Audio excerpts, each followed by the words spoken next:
Hi there. So people always seem to want a bit of reassurance about the class project right around this time of the semester, so I put together this recording just to talk through some things with you so that you'll feel like you have all the information that you need. If you go into Canvas and you scroll down to the Final Project module, you'll see I have inserted a new file there called Final Project Instructions. And here's that file. You can see here it makes very explicit everything that you need to know about how your project report will be graded at the end of the semester. You do not need to turn in your project data. In fact, I really don't want you to turn in your project data. All I'd like is for you to turn in a single PDF file that has your project report in it. This instructions document explains everything that you need to know about what to turn in. A lot of the information up front is the same information that you'll find on the syllabus. It's been there all semester long, so this just recounts that. Talks about how you've already turned in your project proposal and what that included.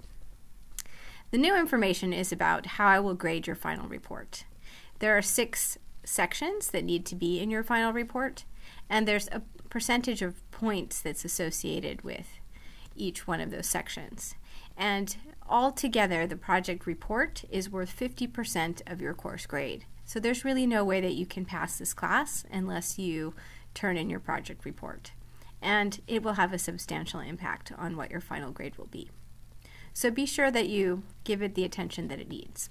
The first thing in your report should be a description of what the problem is that you picked and what the data was, where you got it from. This is also where you'll cite 2 papers that you will have read by then of background information related to your project. You have to cite at least 2 things in order to get credit for this section of the report. In the next section, what you're going to do is talk about your data, the form that you got it in, and how you transformed it into a table that you could then load into a machine learning algorithm. And at that point, then you should talk about what was the set of baseline features that you extracted. And here you're still talking about work that you will have done before you even turn in your project proposal, because you should have done a baseline experiment at the time of your project proposal. And so that would have required that you would have been able to turn your data into a tabular form. But here you can take a more time to do a thoughtful job of explaining that process and why you thought that what you did was reasonable, and basically just what work went into doing that setup.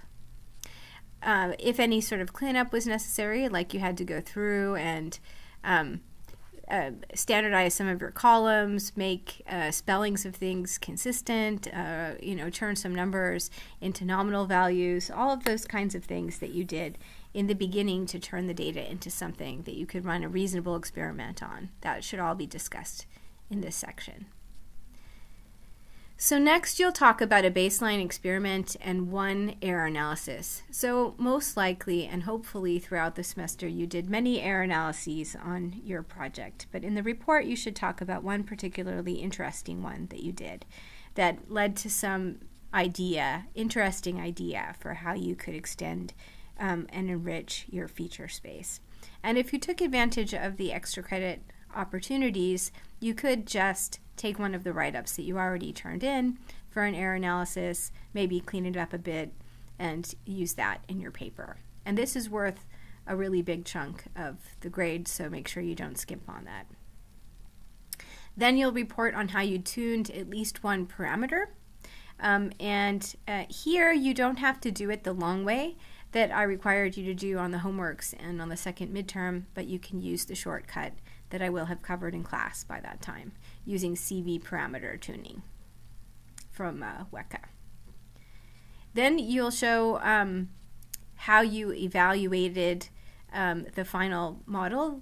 So this will be the final tuned model from part 4, and that will have been trained on the cross-validation set, and now you will apply it to that final test set that you set aside early on in this semester, and you'll report the results from that. And then finally, you should just say a few words about what it is that you learned from having gone through this project. So you can see here all of the points that are available. If you don't turn in your report on time, you will get an incomplete in this class unless you request to get an F in this class. And the reason is because some students will need to have a grade in order to graduate. Hopefully if you're graduating, you will turn in your report and this won't be an issue.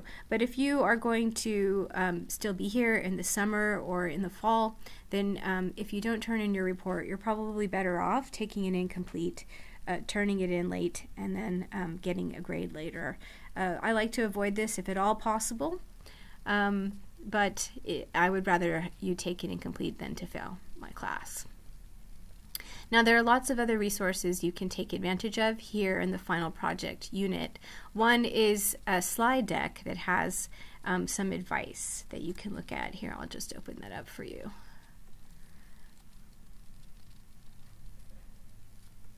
So if you go through this slide deck, you'll see there are 2 papers, and I've included those papers in this module as well that you can go ahead and read. They're applied machine learning papers, and what I've done here is to step through kind of what makes a good paper for turning in, and you'll see the bullet points here that I've mentioned are largely the way I'm grading your report.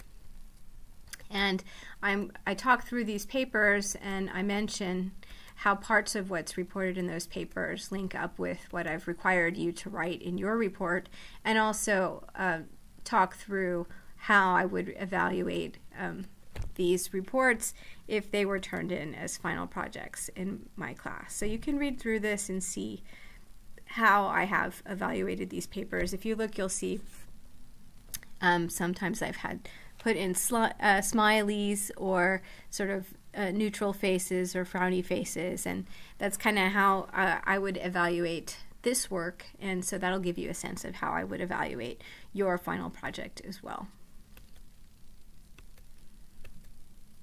So I would step through this if I were you. It'll give you some ideas of ways to think about your own write-up and how I would evaluate it. And for some of you, it's very important that you get full credit on this report, and so you'll want to look through this as sort of guidance to you.